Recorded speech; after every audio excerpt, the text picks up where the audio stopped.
Before we begin, in the spirit of reconciliation, we acknowledge that we live, work, and play on the traditional territories of the Blackfoot Confederacy, Siksika, Kainai, Piikani, the Tsuut'ina, and the Stoney Nakoda Nations, the Métis Nation Region 3, and all people who make their homes in the Treaty 7 region of southern Alberta. This acknowledgement was brought to you by calgaryfoundation.org. Now, back to the podcast. Well, I think with that, then, we can probably just get started. Dean? Fuck, sorry, I had food in my mouth. I probably should have said, yeah, you guys are... Well, fuck, I know what the intro might be.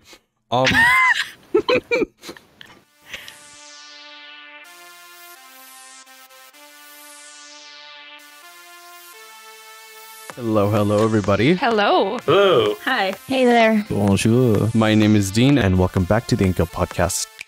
Just go to fucking therapy. If I develop Sims, delete the channel. We need to start a revolution. And you know what? I'm gonna say it. All of them are fucking idiots. 25 is technically you. Just say your morning routine. And that's fucking it. Excuse me? Where my Grisha's at? Yo. I'd like you to rephrase that, Simp. Is my guilty boner. Like, you'll attract the kind of people that are into serial killers. That's still bigger than a city. It's more than one planet. Percy Jackson is Greek mythology fanfiction. Boneless. Oh my god. I want no. Hello, everybody. My name is Alex, and welcome back to the InkGuild podcast. I am your host for this evening because Dean isn't here. We finally overthrew him. So for now, you have me.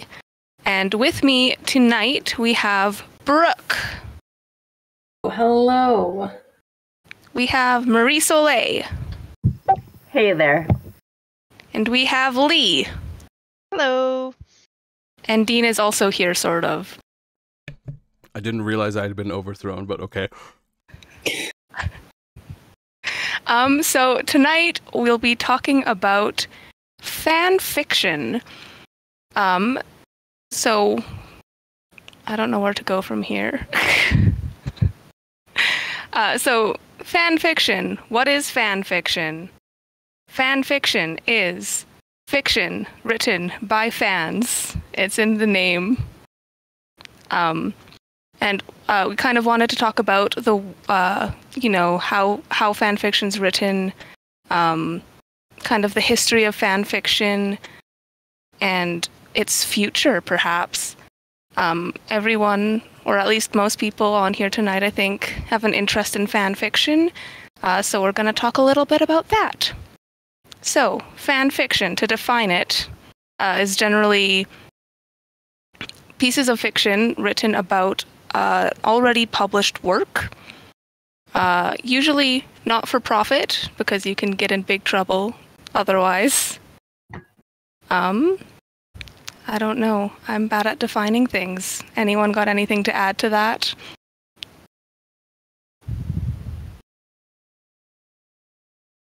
No? That's about sums it up. It's a great resounding silence. Oh. I can't think of anything else to say other than that as well. Perfect.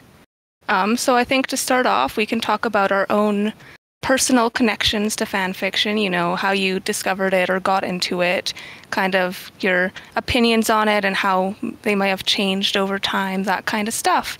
I can start.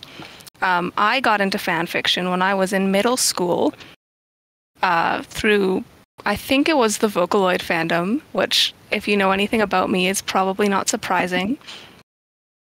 And I think I was introduced to it through a couple of friends. So I kind of got into it. I'd always liked writing, so this seemed like a good way to write about things that I was passionate about. So I, very quickly after discovering it, started writing my own fan fiction. It is still online, unfortunately, because I don't have the heart to get rid of it, even though it's really terrible. And yeah, and I don't write fan fiction anymore. I kind of dropped off that when I was in high school, and I started focusing more on my own original works. But I still read fan fiction whenever I find it. I've become a lot more particular about my tastes in recent years, about, you know, what I like to read, both in terms of fandom and in terms of like quality. I no longer read Vocaloid fan fiction, for example, because, well, there's a lot of reasons. But it is something that I find when I get really invested in media of some kind, I really like to stay in that world a little longer, I guess, and I find fan fiction is a good way of doing that. Brooke, how about you? Yeah, about the same story. I also got into it sometime in middle school, probably like grade 7. I don't remember what fandom exactly roped me in, and I don't really want to talk about my early fandom fanfiction readings. So Fair enough. yeah, I don't know if I started writing them like as soon as I found out that fanfiction existed. I think I read them only for a long time, and I realized, oh, I can also write stories. I kind of stopped reading fanfiction like 2 years ago, and I stopped writing like 2 years before that. But every now and then, something will pique my interest, and I'll give it a look-see. And two of my friends, they're still obsessed with fanfictions, and that's like all they read. Like, they don't read books anymore, they just read fanfiction. And they said it's actually really hard for them to read books anymore because of the specific formatting of fanfiction is just like what they prefer, and books just don't hit the same for them anymore. So I find that very interesting. Yeah. Marie-Soleil, what about you? So I probably started reading fanfiction about the same time, grade 7, grade 8. And it probably started with Harry Potter and Percy Jackson fanfiction. Specifically the characters reading their own books. I thought that was just the best thing ever for some reason. I remember those, yeah. It's just the characters reacting to parts of the stories that they weren't involved in. And I've written some fanfiction, never posted any of it.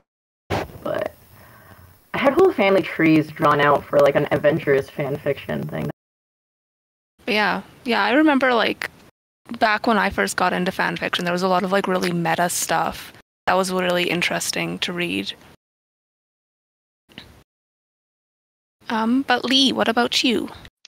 The first thing I ever like sat down and wrote long form was probably fanfiction, but like when I first wrote it, I didn't conceptualize that that was a thing that other people did online. I was just writing it out of spite because the books weren't coming out fast enough. When I really got into fanfiction was probably around high school, so a little bit later than the middle school. And I don't even remember. I think it was like I probably started with either Harry Potter or like the Sherlock fandom that was around in a monster for a while. Yep, that was a monster, and I can remember because like I wanted stories about characters, like just characters being friends with each other, except for I didn't understand the difference between the and sign and the slash in the tagging system. Oh no. So like the two because I'd see the slash and I'd be like, okay, there's two characters and they're interacting, right? So I'd click on those ones, and for the longest time I was like, what is happening here? And then it was with the lemon system too, right? So you like tagged how explicit your shenanigans was by like the citrus scale. So I'd be like, yes, I don't know what this means, but okay, I guess it's a lemon, let's see. And that was my first experience with fan fiction. I have evolved since then. That's rough. It was at the time. I was so confused. Because like they don't explain it to you. They just let you loose in the wilds and you learn from trial and error. But I was not very smart. That's funny. I think I started fanfiction on fanfiction.net. And I think I figured out that there was like a tagging system pretty quick. Obviously, it's not great, but I was like, I figured out pretty quickly how to filter out the ones I didn't want to read. See, but you sound like you were clever about it. I was just like brute force. I was like, okay, eventually if I read all the way through most of the shenanigans, I will get the stories I want. And I found some stories I really liked. I found some stories I was like, I don't understand what's happening. But like, it worked out in the end. Yeah. Yeah, no, that's very interesting. I don't know if Dean, did you want to say anything about this part of the segment or this part of the episode? Yeah, actually I did. In terms of like the first kind of exposure to fan fiction was, I didn't exactly realize it was my first exposure to fan fiction. So,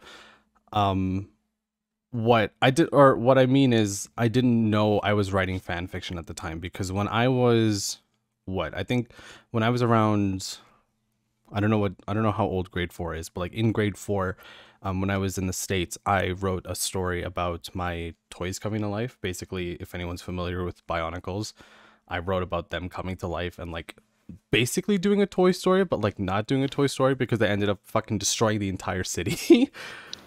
And I didn't realize it at the time that was fan fiction. It was more like, I didn't know that there was a name to it.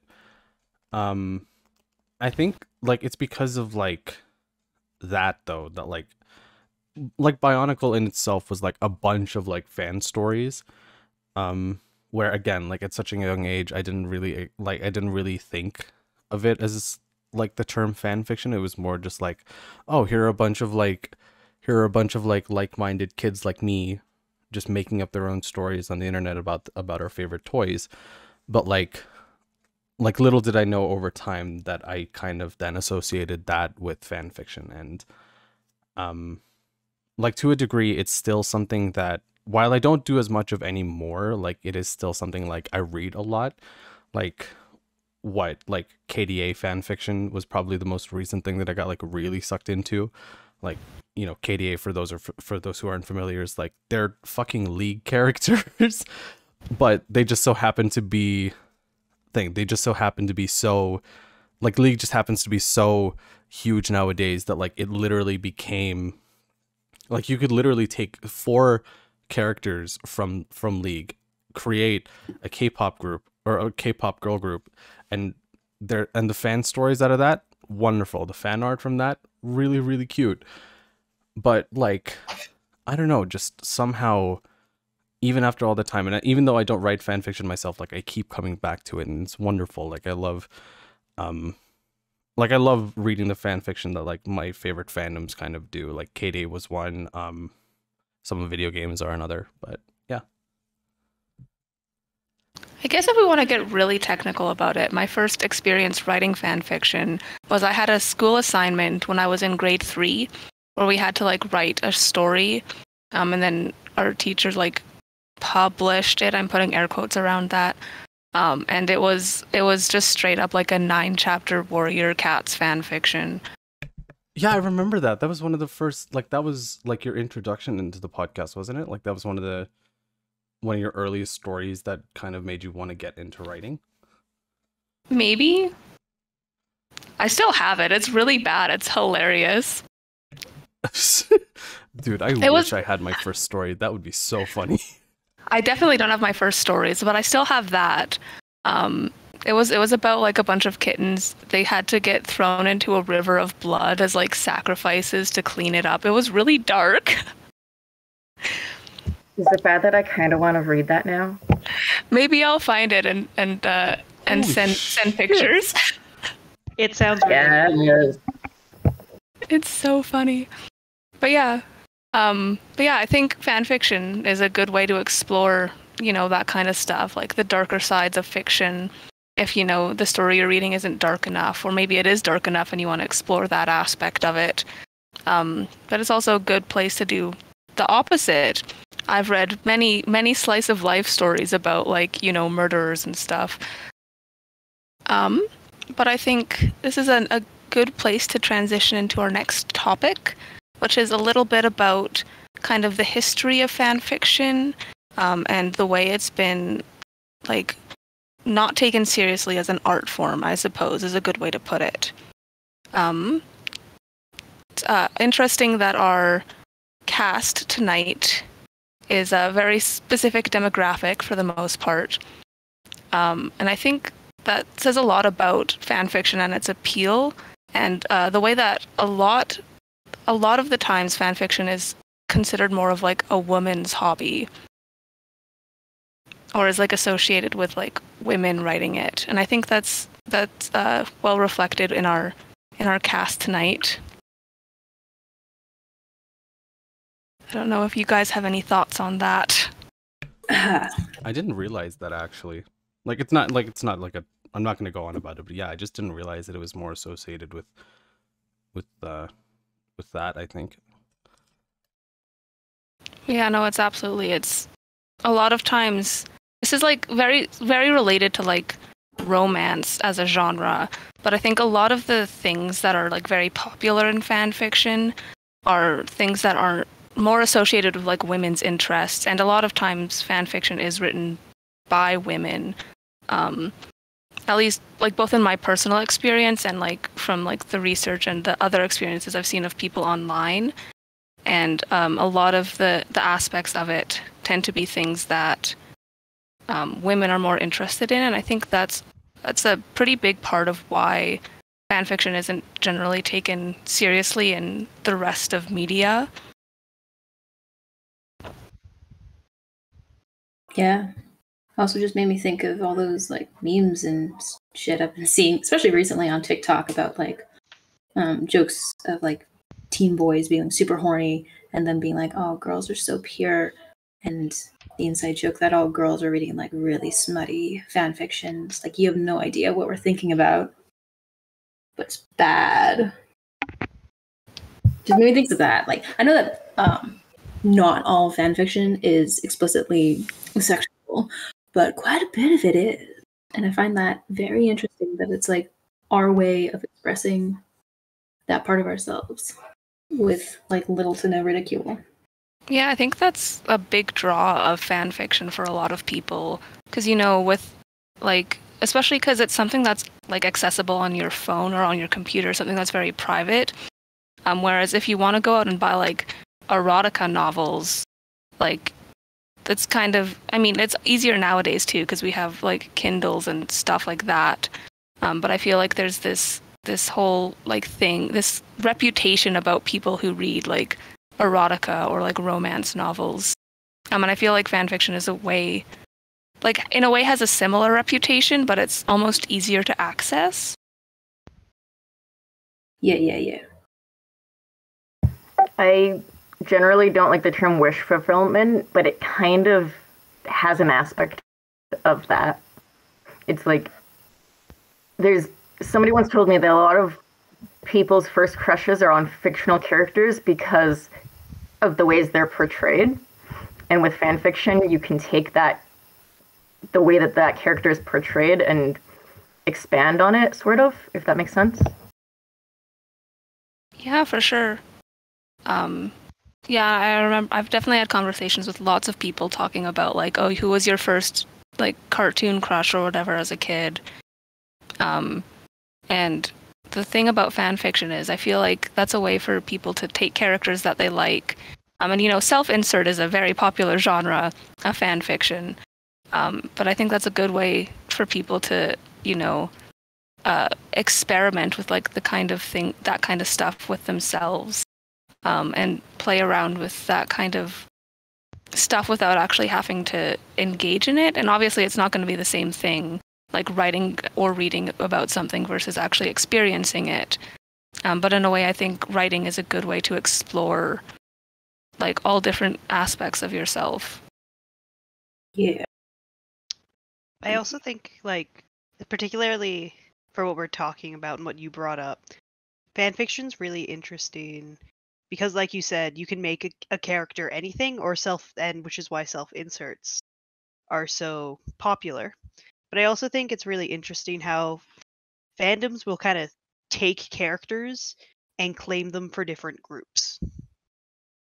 right? So like if you have, so for example, if I really, really like writing on a notepad that has no lines, generally, like, I will take that and give it to a character. And I find that people do the same thing like that with fandom characters, and it just makes them feel more represented and part of the story, because what you said is right. Like, generally, fandom is comprised of women, queer folk, and people of color. Is what I read an article. I was reading an article to make sure I was being right here. But so those identities don't get represented very often. And in fandom, you have the opportunity to change the story to represent you or your demographic. Yeah, precisely. Could I elaborate on that actually? Yes. So as much shit as I've given it, I think that's kind of like, or that's kind of where, like, not being properly represented sometimes is where like things like the sorting house trope kind of like allows fandoms to basically be universal. Like, you know, by the sorting house trope is kind of a refresh, or as kind of a refresh of what we had talked about on previous podcasts. It's where it's popularized by Harry Potter, and how you know, there's Gryffindor, Hufflepuff, Slytherin, Ravenclaw. Those are very non-specific, so you can you can sort yourself into any which way, and that is great because like that kind of thing, like that kind of like openness to associate yourself with any one of the with any one of the houses allows you to connect with other women, or with other POC, or with other queer people. Like, you don't have to have like a singular, like, there isn't a singular person as part of this franchise. Like, it's the sorting house system that makes it really universal and very accessible to get into the story. Yeah, I think a lot of times it's people like being represented and like being able to identify with characters in media. Like, I know a big part of what drew me, or what kept me coming back to fan fiction, was like the representation of queer folk in fan fiction, which is something that I didn't really see a lot of anywhere else. And you know, that's slowly getting better, but it's still not where it could be. And so like a big part of what's kept me personally coming back to fan fiction is, you know, being able to see queer representation of all kinds. And there's definitely like a lot of representation in fan fiction, because a lot of times it is people looking for a way to like identify with their characters and relate to them, and to represent themselves. And so, you know, I'll see lots of fan fiction where a character will be trans when they're not canonically trans in the media they come from, or they'll be queer in some other way, or, you know, they'll race bend to make them not white. Or I've also seen lots with like disabilities and stuff, whether that's like neurodivergences of some form, or like physical disabilities, like being blind or in a wheelchair, or like all sorts of things. Like, those are definitely really big aspects of what draws a lot of people to fan fiction and keeps them coming back, I think. I think that people are also drawn to the different types of stories that are told within fan fiction, because like, you're not going to sit down and watch a blockbuster that is a slice of life, or you're not going to sit down and watch a blockbuster that is like everyone getting along and working in a coffee shop. But fan fiction kind of gives people first the ability to like take a character and mirror it to themselves, and then throw the characters into everyday life situations. So I think that also increases like the connection that people have to it. I just want to add. Yeah, for sure. I've also seen people talk about length as being like an interesting aspect of fan fiction, or like something else that draws them to it. Is that generally not in all cases, obviously, because fan fictions can be like any length. But that's kind of the point, is fan fictions can be any length. They can be as long as a novel, or several in some cases. They can be like short stories, like you'll have like little like 200-word snippets or whatever. But then they can also find like this nice balance somewhere like in between a short story and a novel that I think in a lot of cases makes them a lot easier to consume, especially in our when you're a busy person living in our society, when you've got, you know, work or school or other stuff to do. It's easy to find time to just read a quick little fic, like on your way on the bus or whatever, before bed. That doesn't take up quite as much time as sitting down and reading a novel would. I never thought about that, but yeah, it's completely true.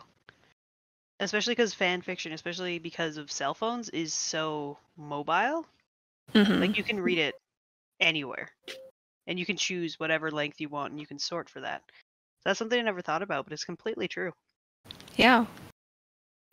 There's also such personalization to fanfiction, if that makes sense. You can search based on tags to the, like, very specific tags.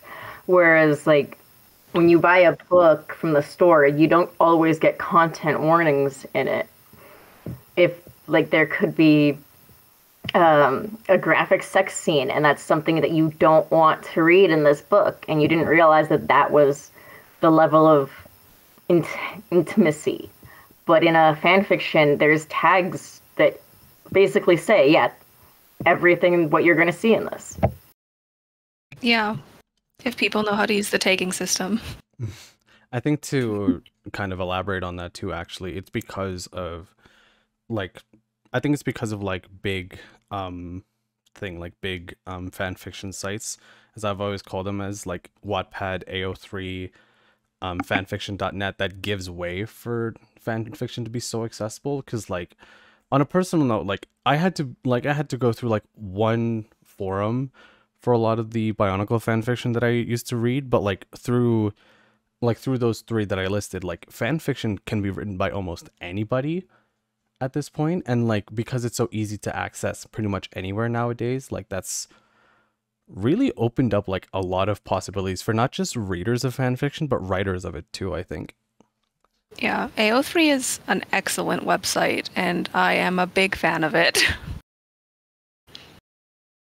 Yeah, like I think AO3 is probably my go-to nowadays. Like I definitely like I don't want to consider myself like a Wattpad person, but like I did read a lot of like Wattpad fan fiction when I was made familiar with the site, and like just man, the amount of stories that I read on Wattpad really exposed me to like a lot of like really weird things, like a lot of like really interesting angles to like certain stories and whatnot. But like it was starting to introduce me to some of the weirder and more fantastical aspects of fan fiction that are like just completely off the wall. Like I don't remember which fandom it was, but it was through a Wattpad fan fiction that I found out what coffee shops AU were.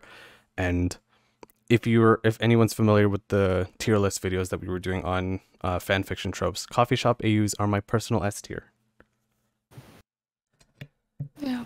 It's also interesting to like talk about like the big three fan fiction sites, because I've been like pretty active on all of them. Like I started on fanfiction, as I mentioned. I was on Wattpad for a while, and now I've been mainly on AO3 in recent years, and I feel like the three websites all have very different like cultures and reputations about them.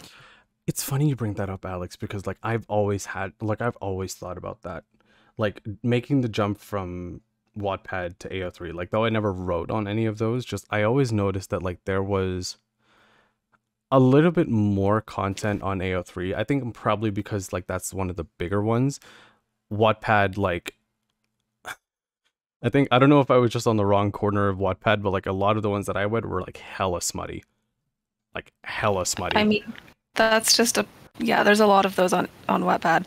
I tend to associate Wattpad with real person fiction, especially. Like I know that also exists on fanfiction.net and on AO3 as well. But like when I think about like where I would go to find real person fiction, which I don't, because I don't like real person fiction. But if I were to search for it, I would go to Wattpad first, because in my head that's what it's known for. See, I never, for the longest time, I didn't realize there was fan fiction on Wattpad because it also has like original fiction that you can write on it, and that's what I used Wattpad for when I first found it. And then I stumbled across like One Direction fan fictions on that, and that was kind of scary. There's a lot of One Direction fan fiction on Wattpad. I was a quotive girl. I used quotive all the time. I wrote on there. I used like the other ones to read more, but I wrote on quotive. And actually, I still use quotive for writing now. I just don't publish anything. I don't think I've used it. I think I just liked it because it was a calmer blue-gray color, and that just made me feel more comfortable compared to like the orange bright whiteness of Wattpad and like the kind of grungy red of AO3. I didn't like it, and just like the stark blankness of fanfiction.net. I just like quotive because it felt comforting. That's interesting, yeah. Yeah, Wattpad orange is very bright. Super fucking bright. It's very bright. Also just bothered me that it always had a pop-up at the bottom being like, download the app. I'm like, I don't want to download the app and you're in the way. Yeah, that's also true. But yeah, if we want to talk a little bit about the history of fan fiction, we can talk kind of about its kind of marginalization and its reputation. I know, Marie-Soleil, you said you wanted to talk about Anne Rice. Now's your opportunity. Anne Rice. So, I'm pretty sure a lot of people know the name, but if you don't, Anne Rice wrote Interview with a Vampire. Yeah, I remember when I was publishing on fanfiction.net, there was like the list of like when you could choose fandoms, there was like a list at the bottom. It was like fandoms you can't write for, and Anne Rice's novels were all on there, along with the Archie comics. I remember that as well. Look how well that turned out for them. Because now we have Riverdale. You're really just gonna take every fucking episode to slam Riverdale, aren't you, Alex? It comes back tomorrow. I'm so excited to find out if Jughead got abducted by aliens or not. Oh god. But sorry, Marie-Soleil, go on. I still don't believe Riverdale is real. I think it's a fever dream we all share. But Anne Rice decided that she hated fanfiction, had a intense passion for it. She said that her characters were copyrighted and you should write your own original stories, and then sicked her lawyers and legal team on fan artists and fan writers to the point where everybody was terrified to make any type of fan content, because like they weren't just going after writers of her fan fiction. Even like if you deleted it, they were still going to go after you if you're writing any type of fan fiction, from what I understand. And they were going after businesses that weren't even connected to it. Like, it was kind of intense. And then she even took it a step further, and if anybody spoke out against her, she would mention them on her website, and then her fans would go after them, to the point where some people were doxxed and were scared for their lives. Yikes. And that's not even like the worst part. Before they did all of this, her legal team was like, her team of publishers or whatever, from what I understand, were encouraging fan works because it was making her books more popular. And then when they reached a level of popularity that they liked, they were like, okay, now every fan creator needs to stop. Oh my god, that's fucked up. It's really fucked up. But yeah, I feel like that's really shitty for a lot of reasons. But like, people that create fan fiction or fan art or any type of fan work, they do that because they're fans. Like, they're people that like your story so much that they were inspired to create something based off of it.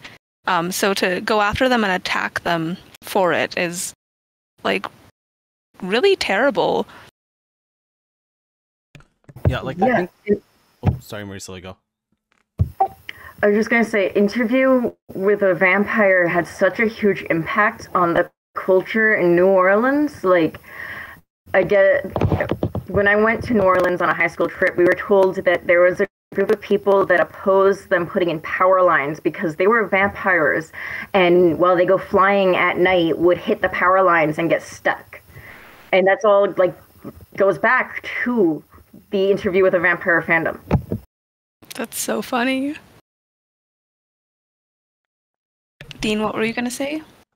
I mean, I was just gonna kind of like comment on the fact that like when you have that much influence, and especially if like your own fandom too is like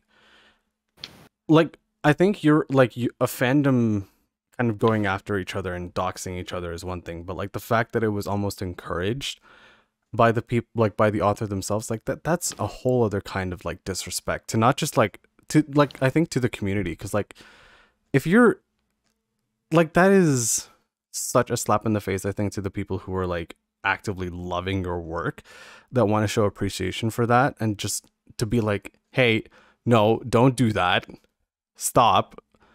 No, Yeah, I don't understand. it's extremely rude, at the very least. But I think this also relates to the fan fiction purges. I think is how some people refer to them, which has happened on not AO3. AO3 was created specifically to stop this from happening, but definitely happened on fanfiction.net and on other like websites that used to host fan fiction and stuff. Which brings us to the concept of like problematic fan fiction and like the policing of fandom and what's considered acceptable or unacceptable to write about. So I know, like we've talked about the fact that there's a lot of very like smutty, I guess we're calling it smutty fan fictions. It's very common for there to be a lot of fan fictions with like explicit sexual content in them.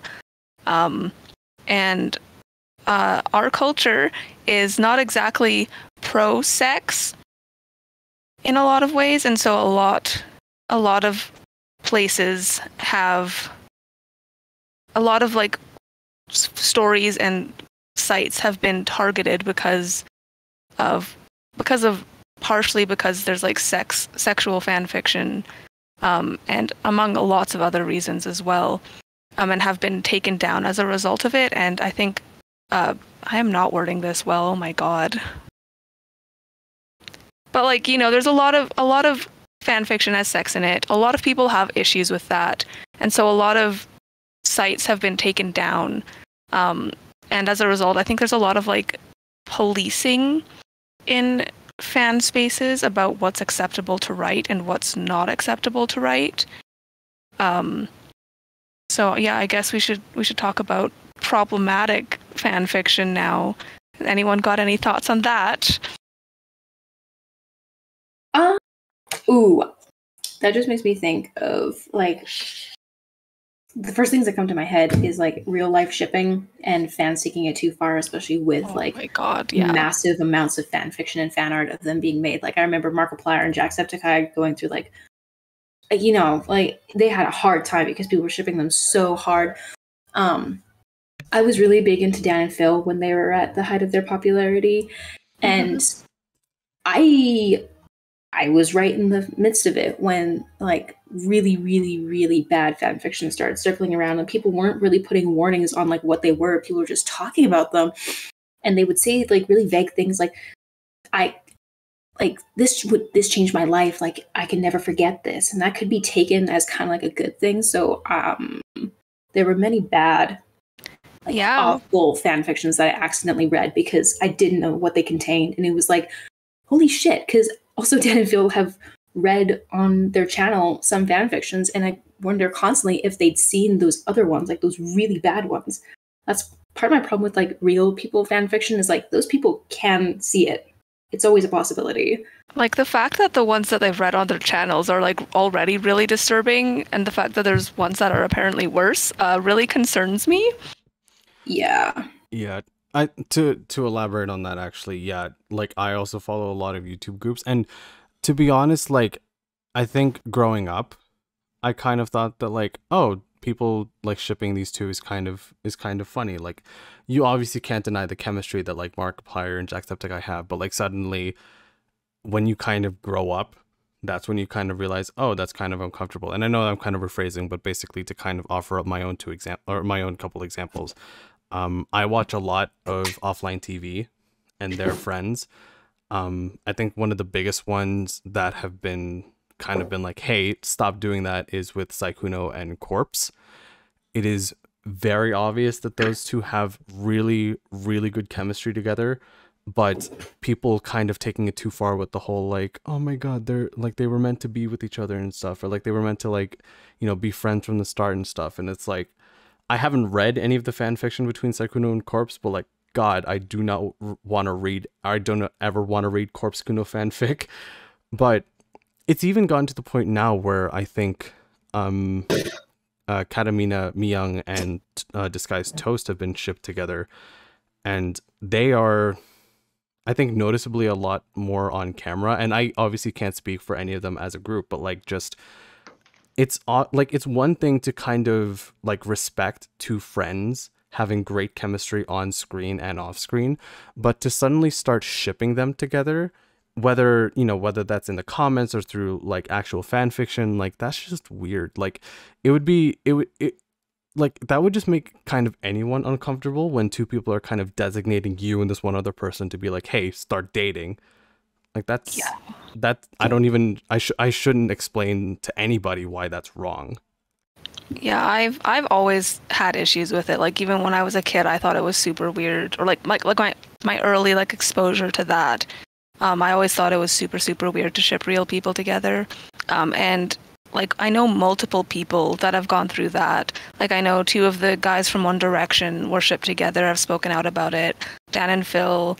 I'm sure several other people that have gone through it have always come out and said like it caused tension in our relationship. It made it hard for us to continue being friends, like and like that kind of stuff. I think two of the people from one of those American girl groups that I don't remember the name of also said that. And I just know it, like it's uncomfortable for everyone involved.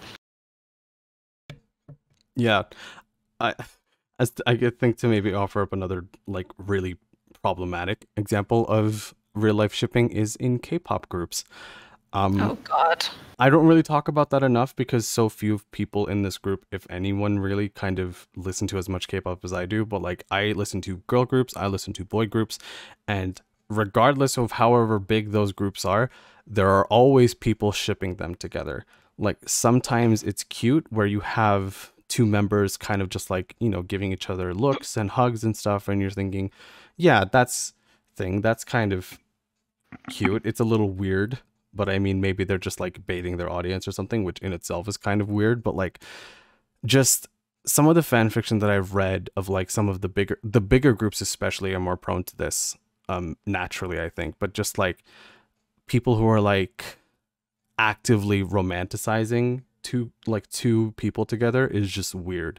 Like I think I can maybe let it slide for more slice of life stories where like the members are all just kind of like relaxing and stuff. But when they're I know that there are ones where they're like actively in relationships, and I'm like, no, stop that. There's a lot of smutty fan fiction of real people. And that whole thing makes it really hard when a celebrity has a significant other, but they've been shipped by their fans with somebody else, and then all of these fans respond to their significant other with hate. You broke apart my ship. How could you do that? They were perfect. Oh my God. We get like we get enough of that targeting like characters in actual media, but as soon as that gets to real people, like God. Yeah, that's like awful in fandoms is when they get like super toxic about their ships and they just like have to have their ships and only theirs. It's like, oh God, it's always a really bad side of fandoms. Yep. I also remember hearing a story like it was either last year where there were two actors, like Chinese actors who were like in a C-drama together, were being like shipped together, and people were writing like fan fiction about them on, I think it was on AO3, or maybe it was on some other website. And one of the actor's fans that were like not writing the fan fiction got like really upset about it and were like, "Oh, you're ruining his reputation." And so they managed to get the website banned in China. And like all that stuff was taken down, which meant a lot of people over there didn't have access to like fan fiction websites, whether they were like part of that community or not. So like, sometimes this stuff has like real life consequences, both in like, the way that the people that you're writing about potentially seeing it, causing distress, or in like their actual personal relationships. And then even beyond that, like it can affect stuff on a much bigger scale. Yeah. So I think, because we're talking about problematic fan fiction, I think the moment that it becomes problematic is when you take it out of fandom spaces. Because like you can write whatever you want and post it online in a forum or whatever for people that want to read it. But I find recently that lots of people are bringing it to writers, or because fan fiction is becoming more of a kind of quote acceptable. Yeah, there we go. I was trying to come up with that word. Acceptable practice. So lots of people are bringing it, like they're bringing fan fiction to authors, which is interesting and great, and I'm sure some of them love it. But like, I find now that with like what you guys are saying with real person fiction, which I, first of all, because I am a sheltered little soul, didn't even know was that big of a genre. It's massive. There's so much real person fiction. Which is, like, that's really neat to think about conceptually, but the fact that people are bringing it out of those spaces, because if it was just in those spaces, I don't think it would necessarily be too uncomfortable. But because people are bringing it out of fandom spaces and into, like, these actual people's lives, that's where it becomes uncomfortable, right? Yeah. I was actually having a conversation with a couple of friends, I think last night. We were talking about Supernatural, don't ask why. And like, because, Destiel is like one of the biggest, I think they just hit the most ship, like the most fix for a single ship on AO3, I think is what happened. So that's why we were talking about it. And one of the things that we talked about is that, in convention spaces, sometimes fans will ask questions directly to like the writers or the producers or the actors about like fandom type stuff, and that's when it goes. I agree. I think that's when it goes too far. Lee, actually, if I may I don't want to think like I agree with you, but I think with the rise of social media, that kind of I don't know how to like discrepancy or like that kind of like discreteness kind of goes away, or like it does. I don't know if it goes away actually, but it just kind of like becomes a little bit more challenging because of the internet. Like maybe if you were to have like a close circle of friends that like jokingly kind of ship Destiel together, that's one thing. Like you can joke about that as much as you want. However, because of sites like Twitter, where there are like really a lot of like actively engaging fandoms, like a lot of young kids tend to be on Twitter, like people still in their teens, and that just kind of becomes a little bit more dangerous. Like obviously I know that that's there's responsibility to be had on many different people, but I think just because of like the internet too, like that kind of like keeping to yourself thing, with especially within fandoms, it just gets a bit more difficult because you never know who's going to be seeing your material, right? Even if you're a fan account.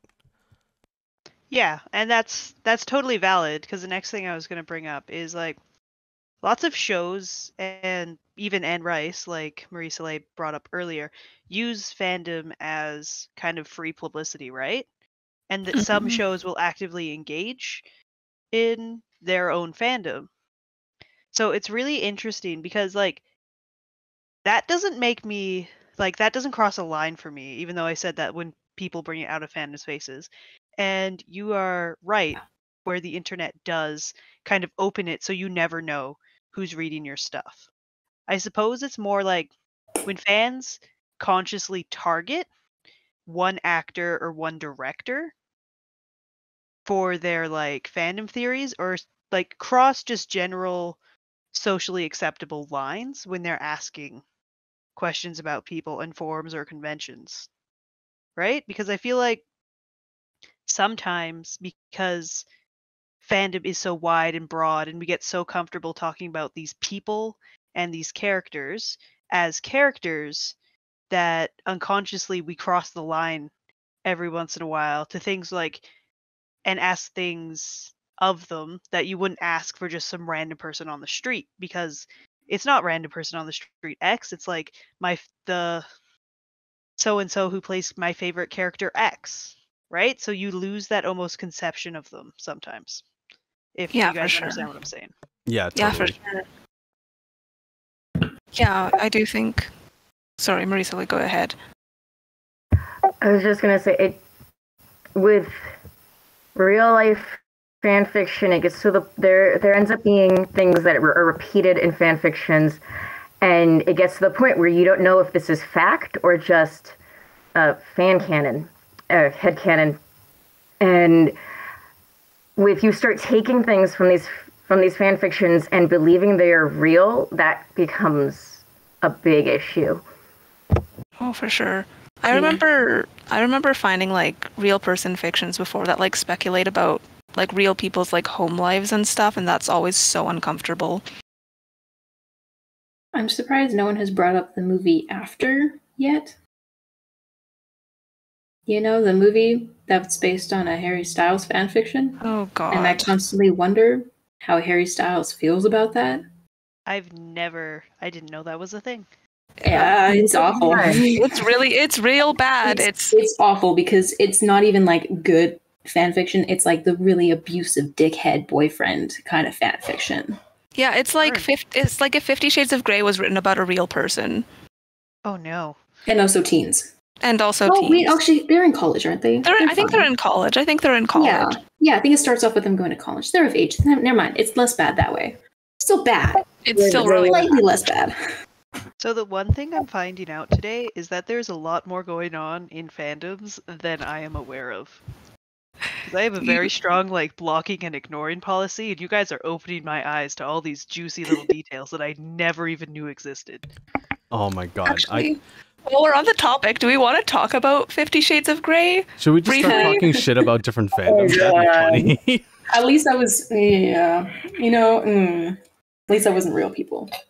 At least it wasn't real people. But I remember when 50 Shades of Grey came out, that was around the same time that I was getting into fan fiction. And I had like told my mom about it. And, 50 Shades of Grey, everyone knew, oh, it's Twilight fan fiction and it's really smutty. And so I remember my mom like pulling me aside and like sitting me down and going, so like 50 Shades of Grey is what fan fiction is, right? Like, is this the kind of stuff that you've been reading and writing? And I had to like explain to her, like, it's not all like that. This is just one example of what fanfiction could be, but isn't necessarily like that. So I think things like 50 Shades of Grey and now After have definitely contributed to fanfiction's reputation in popular media. Oh yeah. Yeah, those were whammies to the community. I feel like, just to clarify, if there's anyone listening to this that doesn't know, because I have actually met people that didn't know this, 50 Shades of Grey was originally Twilight fanfiction. I think it was like an all-humans alternative universe. And I've even heard that it was stolen fanfiction, like she badly copied somebody else's ideas of a fanfiction or something. Yeah, I've heard that too. I've never read 50 Shades of Grey for obvious reasons. But like I was in the Twilight fandom probably slightly after that kind of blew up. And I know there was definitely a lot of fan fictions with like very similar premises. So yeah, fan fiction's reputation. What What do we think of that and how it's changed recently, I suppose? I think... Nope, you go ahead first. Okay. Well, I'm going to speak on one angle of it, and that is the real life perspective again, because I think specifically with internet creators, because internet creators in general have opened up a lot when it comes to fan interaction. Like, if in regards to fan fiction, it's just it can feel a lot more intimate because so many people are so exposed to like these people's lives, right? Like there are some people who are like, to just kind of talk about OfflineTV again, like some of them are kind of very, they still kind of have some kind of air of secrecy, so like they don't really share that much about their private lives, but then there are some within OTV that like vlog and share a lot about their like daily goings on, and just it in a way like that opens up a lot for fans to kind of know, or to kind of give the sense that like fans are knowing more about them. However, that kind of trust and that kind of relationship is suddenly questioned, if not like completely like it should be like completely like, holy shit, what the hell are you doing, when suddenly like fans start like deciding who you should be with, because that just makes things like at its bare minimum really, really awkward, because these are your friends that you're playing with, these are the people that you work with, and to suddenly like be like backed into a corner, or like felt like you have to do these things for your fans, that can be kind of shitty. Like I can imagine it would be really stressful at best to sometimes deal with that kind, like with these kinds of ships. Like it, like to fans it could be considered something fun, but like for the creator, I imagine that'd be awkward. I think awkward's probably putting it a little lightly personally, but yeah, I feel like a lot of times fan fiction definitely has overall I would say has more of a bad reputation than a good reputation in kind of outside fandom spaces, and even sometimes inside fandom spaces. Like a lot of the really popular fan fiction will be stuff like 50 Shades of Grey, or like After, or it'll be like arguably problematic shipping of like real life people, or like speculating about their personal relationships and that kind of stuff.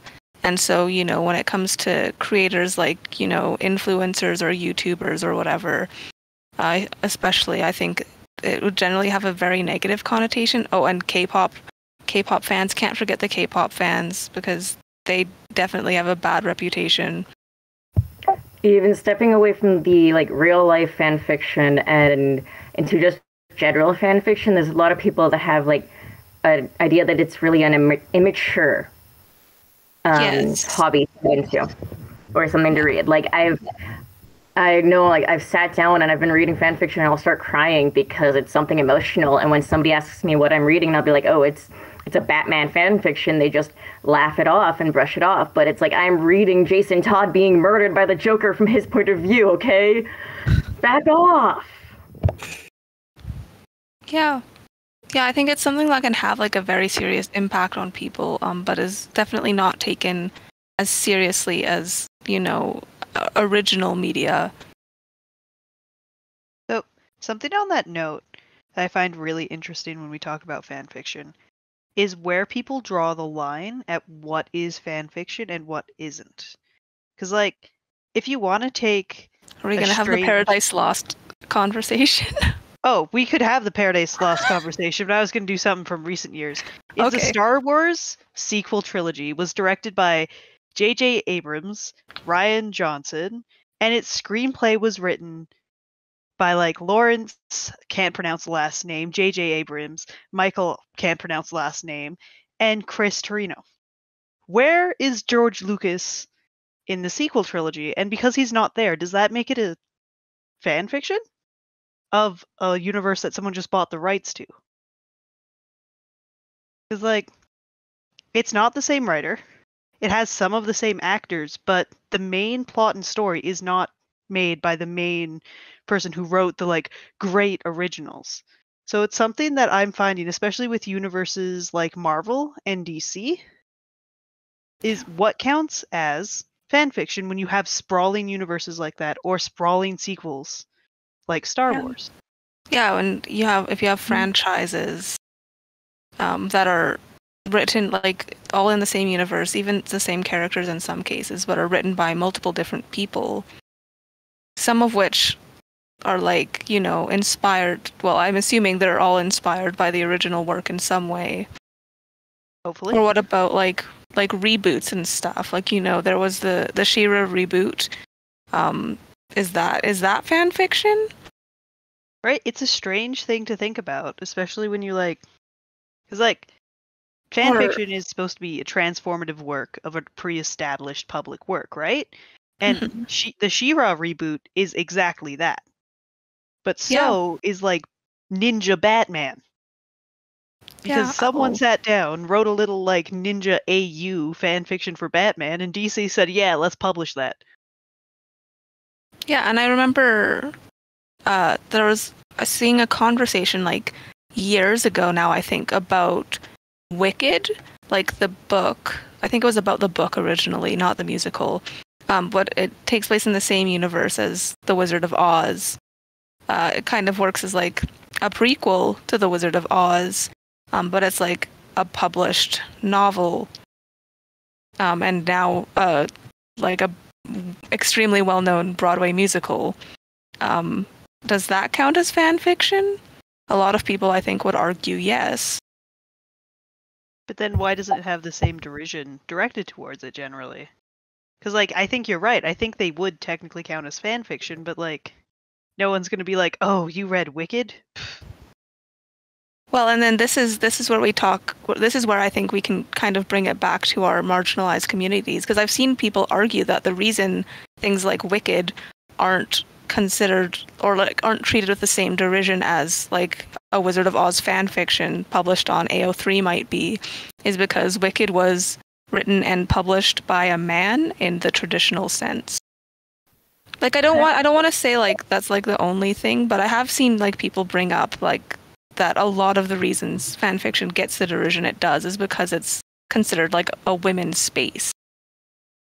I think that there's a point to that, but I think there's also like if you're just a random person and you go onto the internet and the first fan fiction you click on will probably not be the best, right? That is also true. Because like laws of averages, there's generally more like people who are finding their legs writing in fan fiction than in published works, right? Mm-hmm.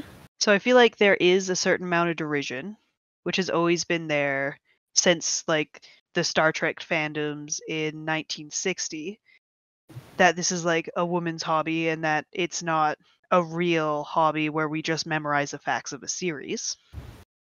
But I also think there's a bias with people, especially now, that's becoming more mainstream, that the first people will try it, pick one first fan fiction, and be like, oh my gosh, what is this entire archive dedicated to it? Is it all this? Yeah, and that's also fair. Like I don't want to say specifically that's the only reason. Like I want to have a discussion about this. I think it's a valid argument as well, because like before the days of like really moderated comments on fan fiction, like if you like even in the beginning of the Harry Potter fandom, when people were started like deciding that maybe Harry Potter could be gay, right? That was a huge debate, and that caused a lot of like comment wars and flames and a whole bunch of like an almost fracture in the fandom as it was. And I feel like that little event in the fandom kind of shows how people kind of think and own characters, and they say that this character has to be X, and then when some writer says that character can be Y, it causes a lot of uncomfortable feelings in people.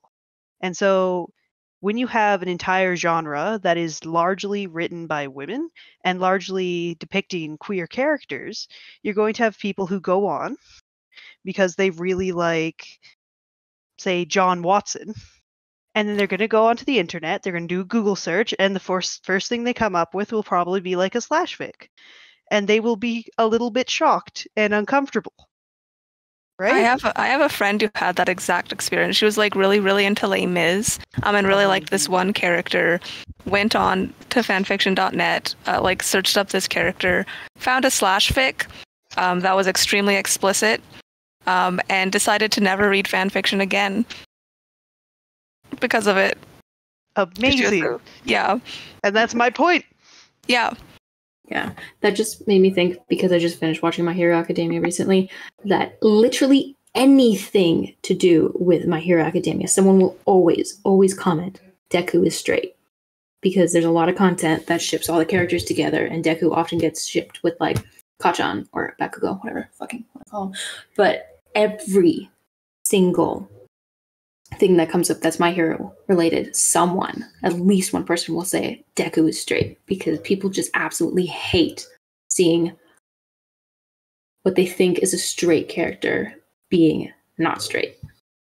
Yeah, and I think this ties back to like marginalized communities and like a lot of people being drawn to fan fiction as a place for like representation and being able to relate to people with less mainstream acceptable identities. And so, like, again, a lot of fan fiction, it has queer characters in it, and is like about queer characters, and that's like not considered acceptable in mainstream media. So a lot of people that don't go seeking that kind of content, I think, look down on it because they consider it unacceptable in some form. Yeah. Okay. It's interesting to me, though, like, the reason that we see so much of that is because, generally speaking, characters that aren't canon have more chemistry than the like actual couples in the show. And so people go to fan fiction and they take that chemistry that was in the show but not used and bring it into the fan fiction. Like, look at how well these two go together. Can you see it? Yeah. I've always found that anyway. It's like pretty common. Yeah. I feel like I feel you're completely correct. And if we look at the numbers of male cast members to female cast members in most shows, like, there's only one option to ship, and normally the female character isn't written as well, is something that leads to that.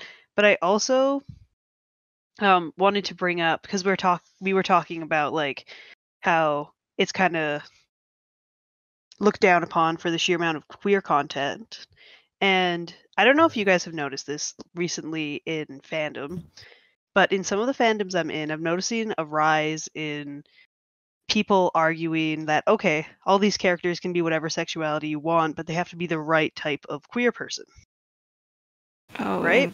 Now we get into identity politics, yeah. Yeah, I just want to see if like you guys noticed that, because like some of the fandoms I'm in are being more looked down upon because they're quote unquote snowflake fandoms, and I know that's just like a small corner of the internet, and I was just wondering if that was a thing you guys noticed too. Because do you have like an example? Okay. So I'm in so I'm really into Star Wars. I love it. It's my favorite thing. I also hate it. But Star Wars is one of my like longest standing fandoms. And if you go into weird little corners of Tumblr, specifically focusing on like Clone Wars, there's some really weird like in community policing for like how you can characterize these people. And like, first of all, Star Wars fandom fights itself all the time. It's like a constant civil war. But like within the like, normally all the prequel fans were together and all the clone fans were together, but like when we are discussing, especially when you're dealing with the clones right now, there's like a huge divide in between like two camps about how you treat them and whether it's okay to like ship clones with other people, whether it's okay to ship clones with Jedi, whether it's okay to like do all these things. And I was just wondering if you guys kind of noticed that in any of your fandoms? I'm having flashbacks to the fucking Sherlock stuff. Oh my god. Gosh, you're right. Never Like- mind. This has happened. We're done. We're not talking about Sherlock, that's fair. I mean, like, if you want to. But, like, I checked out of that fandom for a reason. Yeah, but I remember there was definitely discourse about, well, obviously in Sherlock, BBC Sherlock specifically, like one of the the biggest ship was John Locke between John Watson and Sherlock Holmes, the main characters. And there was, like, I've talked about this before in like the queer baiting episodes and stuff. Just the queer baiting episode?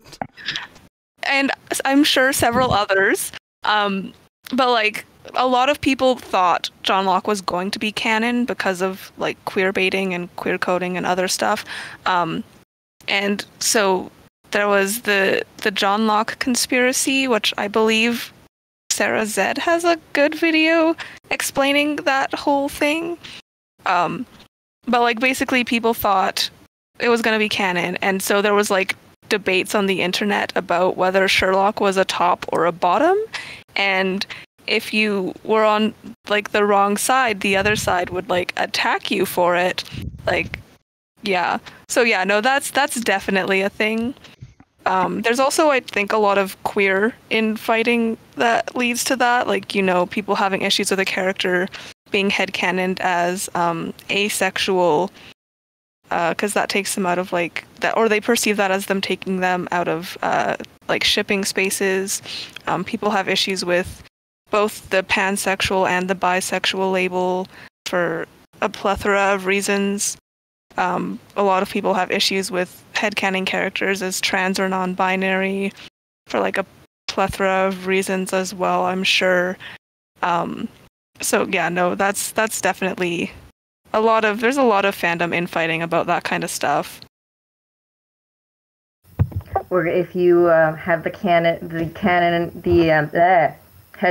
is that the character is bisexual, but you have them in a straight passing relationship. Yeah. And then they're like, but they're attracted to men. Why are they dating a woman? Or vice versa. So the reason I brought this up wasn't to be a massive troll and like derail the conversation into this. It's like, because I wonder if that's part of the reason why fandom is sometimes looked at and given such a hard side eye, is because it goes so like frothing at the mouth, excited, like not necessarily in a good way about these things. Because if you just wander into a fandom and you come into the middle of a fandom war or like a shipping war, and you're like trying to come at it as like a serious mode of expression, and you walk into that, I'd be like, oh gosh, oh no. Now I'm having flashbacks to the Voltron fandom. We're in that one, and I'm a-okay with that. Yeah, it was a disaster. But like that's the thing, right? I can think of several fandoms off the top of my head that have terrible, terrible reputations. Sherlock being one of them, Voltron being one of them, Supernatural, Homestuck, Undertale, like the list goes on. There's so many fandoms that like I can think of off the top of my head that have an absolutely horrible reputation for a multitude of reasons. So I think that's interesting about, and the thing is, I've been very in fandom spaces for a very long time, so I can't speak to what like those are known, how well those are known like outside of fandom spaces, but that's fair. Can I go off a little bit about the K-pop fandom? Yes. Now that we're on this, yeah, a lot of K-pop fans in general are so fucking toxic towards each other. Like, I think between groups and within your own fandom itself, like it is really, really messy sometimes. Like I only really kind of associate myself with one. However, I don't really participate in any of their kind of discourse, and that is ARMY, so BTS's fandom.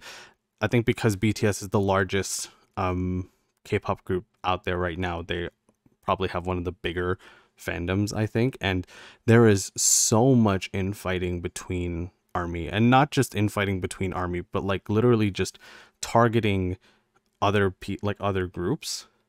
Like you'll sometimes catch like army trolling each other, or like trolling other fandoms and stuff. Like that sucks. For one, between groups especially, like there are some groups that there's some other individual group fandoms that like target each other because of this one member doing something or this other member doing something, and they just go on Twitter forever just fighting amongst each other. And to be honest, it's really, really, really bad to see. But my own, like, because I don't associate with any of those fandoms whatsoever, it's kind of funny. Like it's that kind of like, you know, we were like you guys were talking about like problematic parts of fandoms before, and I think just when it comes to discourse, like K-pop fandoms like is pretty universally renowned for being like hella toxic towards each other and towards other groups.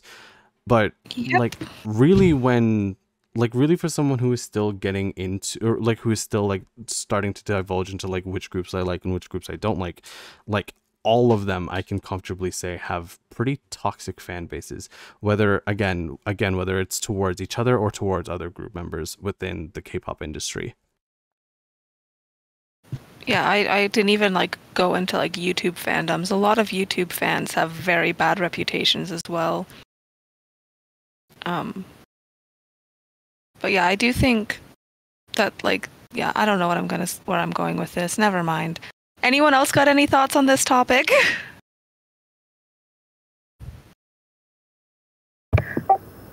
I kind of want to talk about positive aspects of fan fiction because we've been talking about the negatives for a while, but if somebody has more on this, then... No, I think that's a good point. We have been talking a lot about the negative aspects of it. But I think we started out talking about like why we were drawn to it and kind of some of the positives about it. So yeah, what's something you've learned from fan fiction? There's an interesting question. I learned therapy and boundary setting from fan fiction. I read a series of fan fictions and by this one author who had Peter Parker going to therapy, and you could tell that the author was putting in background information that she had either from her own experience or just she had done a lot of research on this, and it was really good advice from the therapist that Peter was seeing. It's a good thing to learn about. My first exposure to like asexual characters, and specifically the term demisexual, was through fan fiction, which was something that I'd kind of heard about in passing but didn't really understand. But I read this one fan fiction where the main character, or one of the main characters, was revealed to be like demisexual, and this character was kind of like learning what that meant and exploring it, and that was the first time I'd seen that term really used and like explained in a way that really resonated with me. So like, you know, I've learned about aspects of my identity through fan fiction. So I'm with you on the like learning about asexuality in fan fiction, which was really cool. But I also like something I absolutely adore about fan fiction is you learn that so many stories can come from one seed, right? And like reading fan fiction, writing fan fiction, you learn a lot about how to portray characters and how to write them, because like the hard part's already done, essentially. Like the character's already there and built. Now you just get to throw them into different aspects of the world and explore how that would happen. And I think that fanfic teaches that very well as kind of just a way to build your repertoire in focusing on different things than building characters. Yeah, I would agree with that. I think that like writing fan fiction was definitely a good asset to my writing skills. I don't think I'd be nearly as good a writer as I am today if I hadn't spent time doing that.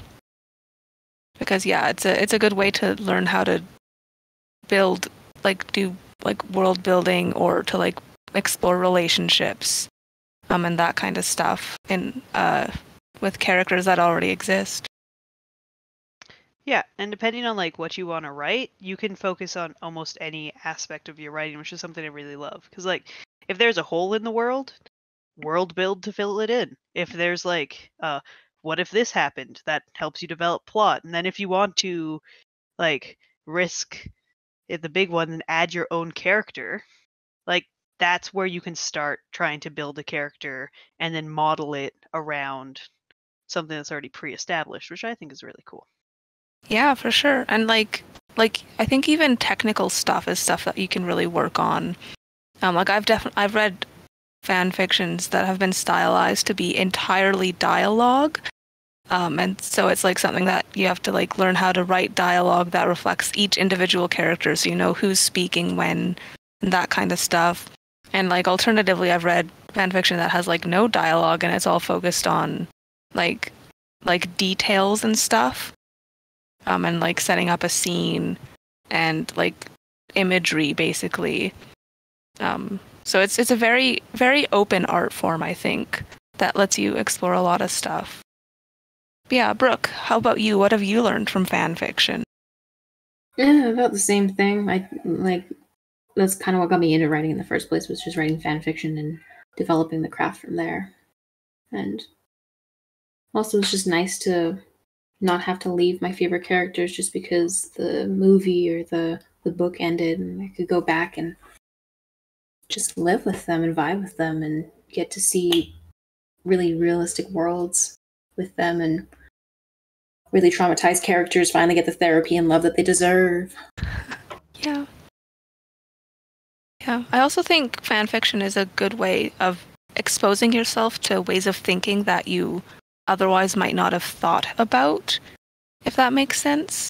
Because like the people that write fan fiction are like very, very diverse. Like we've talked a lot about how there's a lot of women and queer folk in there, but there's like a lot of people of color. There's a lot of like disabled people. There's a lot of people writing fan fiction. Literally anyone can write fan fiction. People from different cultures, people of different age groups.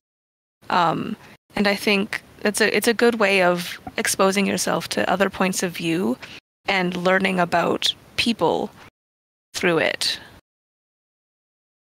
But yeah, if there's no other thoughts on that, I think we can touch on our last point briefly, which is like other aspects of fan culture, which we have talked about a little bit throughout here, but like fan art, cosplay, conventions. I'm sure there's more that I can't think of off the top of my head. But yeah, so thoughts on that, how they relate to fan fiction, that kind of stuff. Fan art and cosplay and conventions are some of my favorite and least and most hated parts of a fandom because I love seeing people cosplay as my favorite characters. I love different artist interpretations and specific scenes drawn out by my favorite artists. However, I don't remember whose this is, but I will not forgive Twitter for basically putting like a diagram of different sized Venom penises on my Twitter, because that's apparently what I wanted to see. Yes. Okay. I don't know if I've told you guys. What do you mean that's not what you wanted to see? Like, I didn't want to see that. Okay, so really quick story time. So the trailer for Venom 2 Let There Be Carnage had just dropped, and I stupidly decided to like check Twitter after I watched the trailer, because I'm like, okay, I like seeing the memes and shit that they put on Twitter after a new trailer is released. And I think two posts down, as I was swiping, there was this one artist, again, I don't want to name names, that had apparently drawn out like Venom and a bunch of the other symbiotes like a cock comparison or like a penis comparison, and it scarred me because to no fault of the artist, because I'm not shaming that artist specifically, because you know you got to do what you got to do and you have your group to appeal to, but like I was looking at Twitter, I'm like, Okay, so this is what you think that I would want to see after I see the Venom, or after I see the Carnage trailer. Okay, thanks, Bird App. Never opening you again for another 2 hours. That's funny. That's really funny. Yeah. That's perfect. That's perfect. I love fan art. Fan art's one of my... I haven't drawn a lot of fan art in my life, but I think I should probably do more of it, because I think it's a good way of, like, you know, it's a good way of showing love to stories and characters that you like. And I think it also, in a similar way that fan fiction, like, can teach you a lot about writing, I think fan art is a good way of, you know, having references. Like, if you have a character that already exists and you're just trying to draw them again, it's a good way. It's good to have, like, a reference to base it off of, because that's a good way of improving your art skills. Absolutely, yeah. Like, what is it, like, really early on when we were all becoming friends? Like, I love coming back to this because I think it's still, like, really cool that some of us were able to do this. But, like, what we drew fan art of our characters.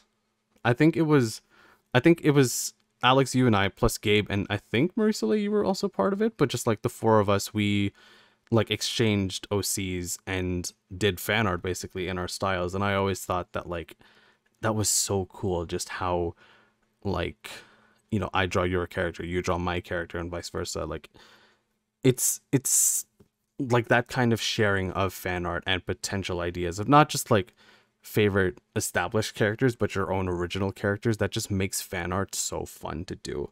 Like, you can say that you're not a great artist, but still, like, seeing your character drawn and, like, having, like, being able to draw someone else's character, even if you're not the best artist, is so cool, and it's so fun. It really engages you with feeling. Yeah, it engages you with the fandom, I think, in no other way that's, like, just reading fan fiction does, I think. Yeah, it's also just, like, a really nice feeling when someone's like, look, I drew your character, and you're like, you drew something I created? Oh my god! Yeah, I don't know. Thoughts, opinions? I love seeing fan art, as long as it's, like, appropriate for the original, like, media. Like, I don't, like, there are...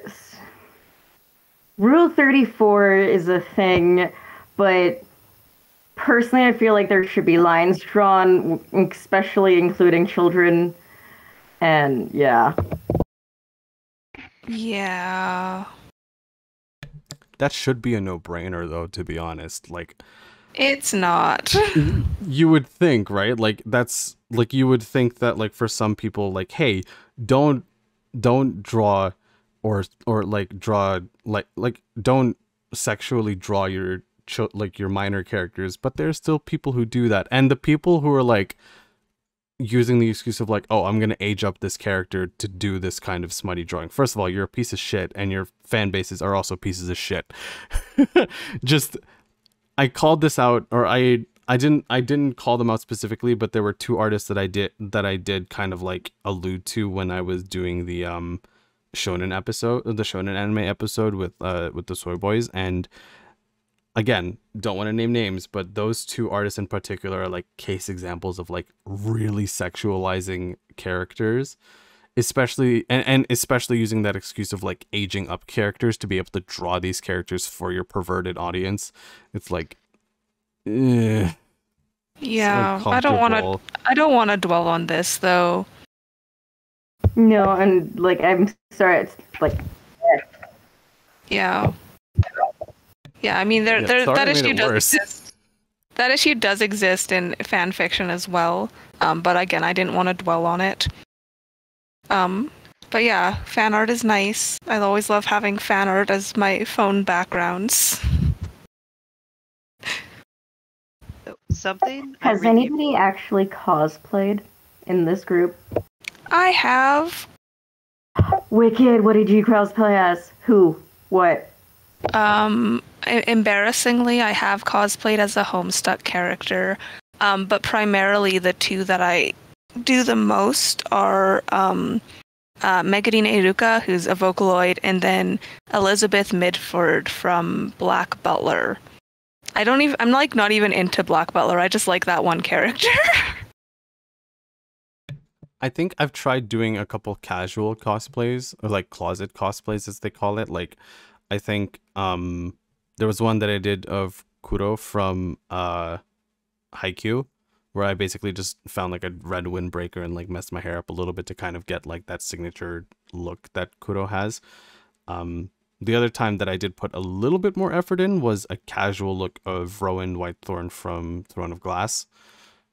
Of course you did. I can justify it. I can justify it. Probably never. I regret that. Anyway, just I don't know. Just I've been also thinking about like doing like a casual like Tanjiro cosplay, or like just like a casual Tanjiro look. But like I don't know if I would ever really commit to that full. Like I don't think I would ever really commit fully to like buying the whole outfit and stuff, because unfortunately I don't have the money for it. But if I did, that'd be sweet.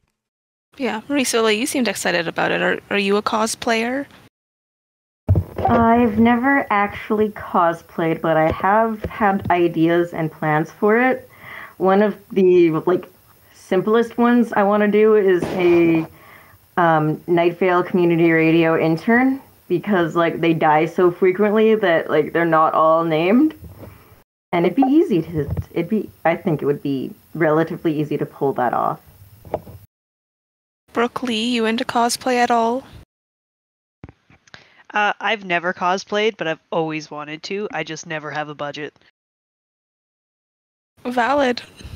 And so, like, something I really appreciate about fandom is how it feeds off itself, especially with, like, fan art, cosplay, conventions, and fan fiction, because, like, it's really cool when you're reading a fanfic every once in a while, and then someone embeds fan art that another artist did. I love that. And I love how it's a positive feedback loop of enthusiasm and skill. That's one of my favorite things to see. Yeah, I've seen it go the other way too, where someone will like draw a piece of fan art and someone will be so inspired by it that they write a fan fiction based off of it. Yeah, and that's so cool. I love that. Yeah, it's so fun. Brooke? I don't think Disney princesses count as cosplay. So. Yes, they do. Nah. I'd count it. They count. Okay, then fine, I have. There you go. Which one? Which one? Snow White, but I made it so that she got mauled by the wolf. So that was fun. Oh, that's what I come back to. Holy fuck. All right. That sounds really cool. I want to see that. It's comfortable. It was great. I won the costume contest, and I was like, thank you. I deserved it. As you should. If you have any pictures and you feel comfortable sharing them, like, I'd love to see them. I was the Winter Soldier. How did I forget that? I did Winter Soldier as well. How did I forget that? That was like, I love that. That was like the only time I actually like fully lined my eyes and made it like super dark and smoky. And I was like, damn, that actually kind of looks hot. And I never did it again. To be fair, forgetting that you were the Winter Soldier is very on brand for the Winter Soldier. You right? Yeah, you're not wrong. But then, yeah, I guess our final little point is conventions. Anyone go frequent conventions? Oh, every year. I love conventions. I miss conventions so much. I don't really miss some of the people that I see at conventions, because just, hey, ask for consent before you touch those people. But yeah, conventions are great. Love walking around conventions and seeing the consent signs everywhere. Yeah. I've more than once, I'd say maybe like 5 times now, attended our local anime convention. Often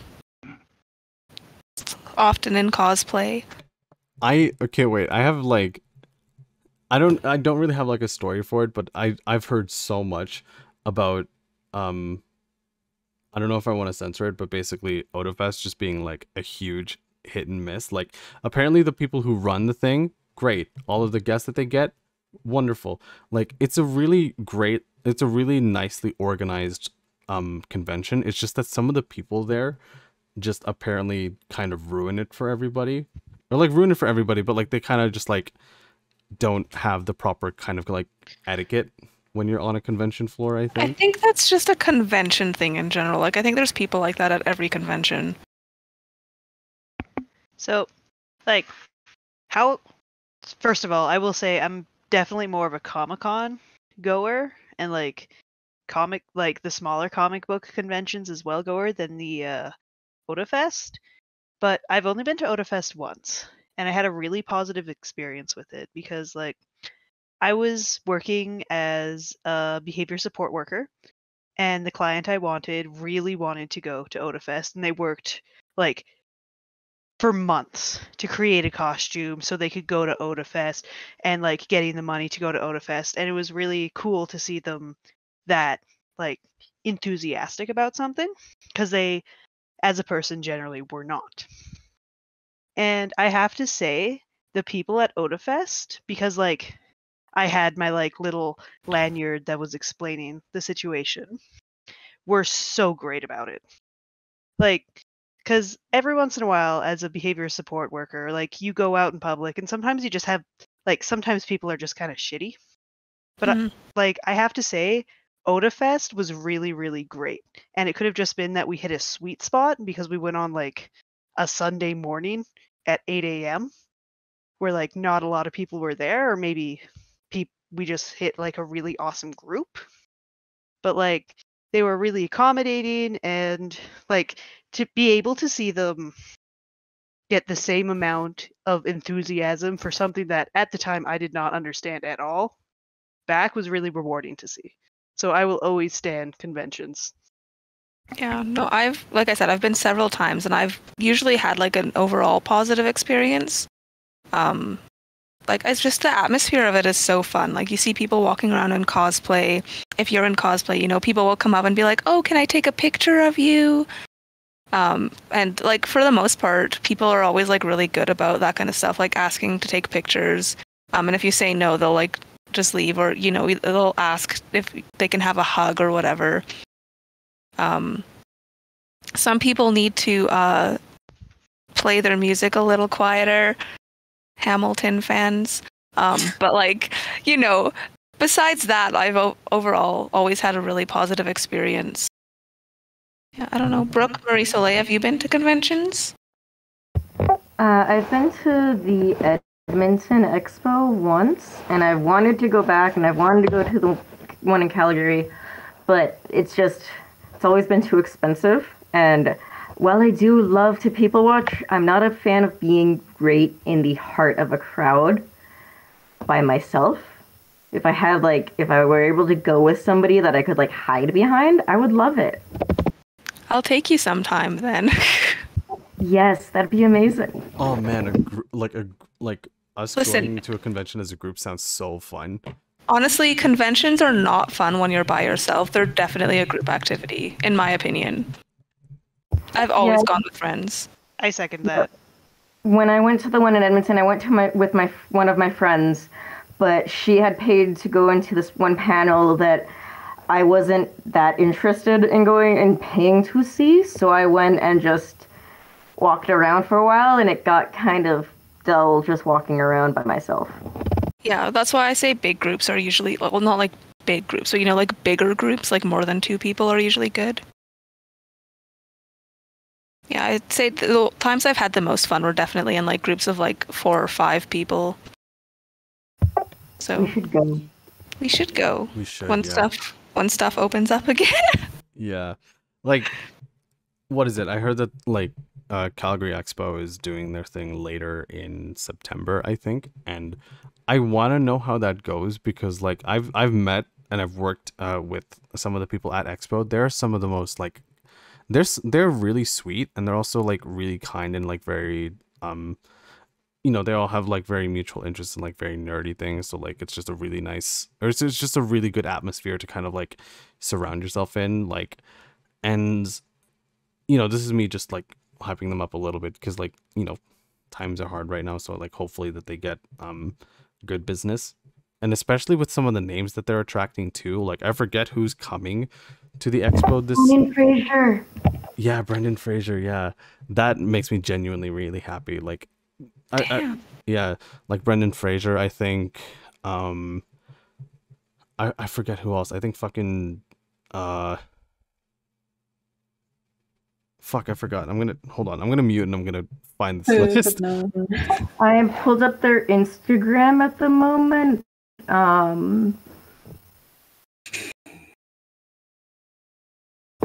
They have a lot of just random pictures of people in cosplay that are amazing.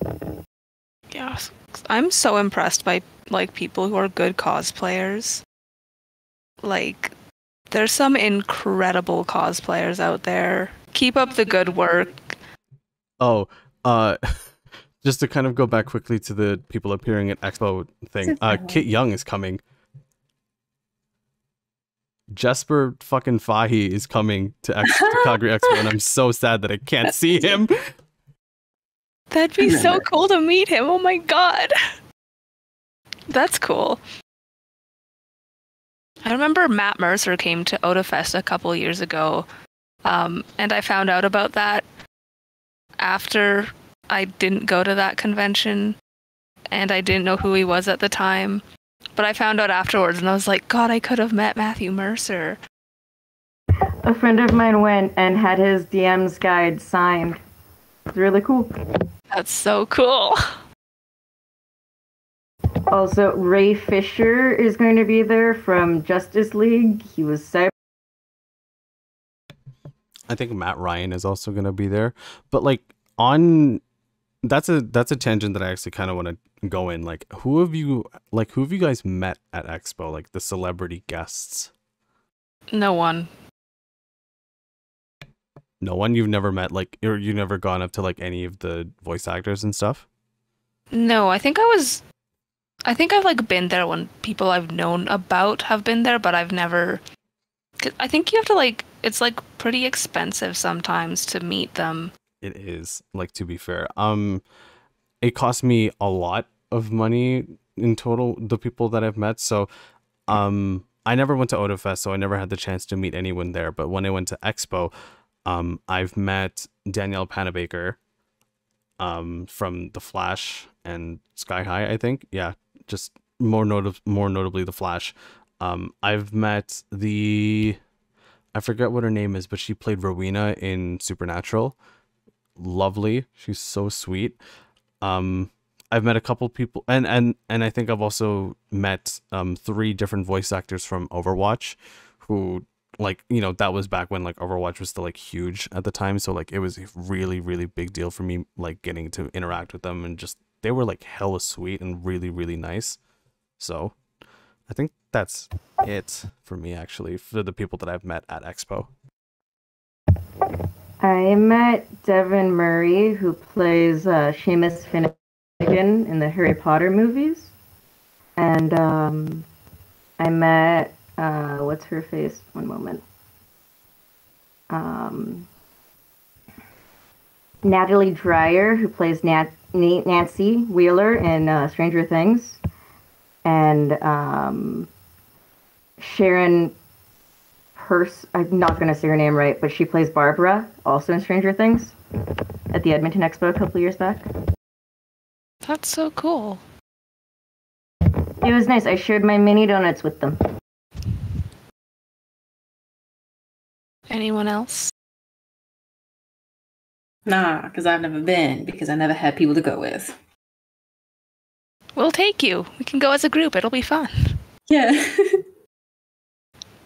Someday. Expo starts in 30 days. If there's still tickets, we really should consider it.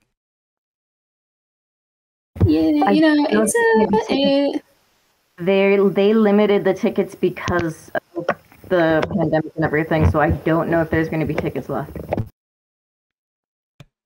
Shit. Well, okay, we can talk about mind. this. We can talk about this after anyway. Yes. But I think that's pretty much everything we wanted to talk about, so I guess we can wrap up for tonight.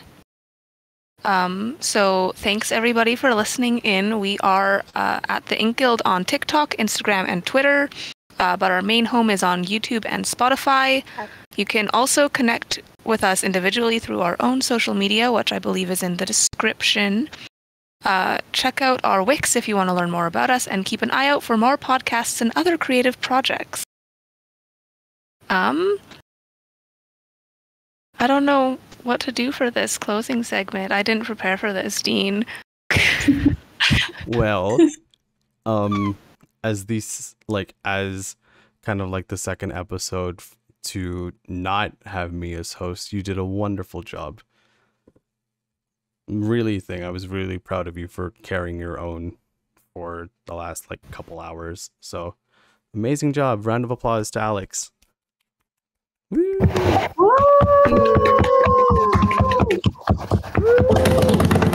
Oh shit. Brooke will always be the loudest hype person, and we love aggressive support. Aggressive support. Yeah. Yeah. I think I don't think we really need a closing segment, really. You kind of handled your own for that entire thing. So yeah, just if you've got nothing planned, then you can close the episode off. Okay. Well then, thanks again for listening, everybody, and have a good night. Good night, everybody. Night. Night. Good night.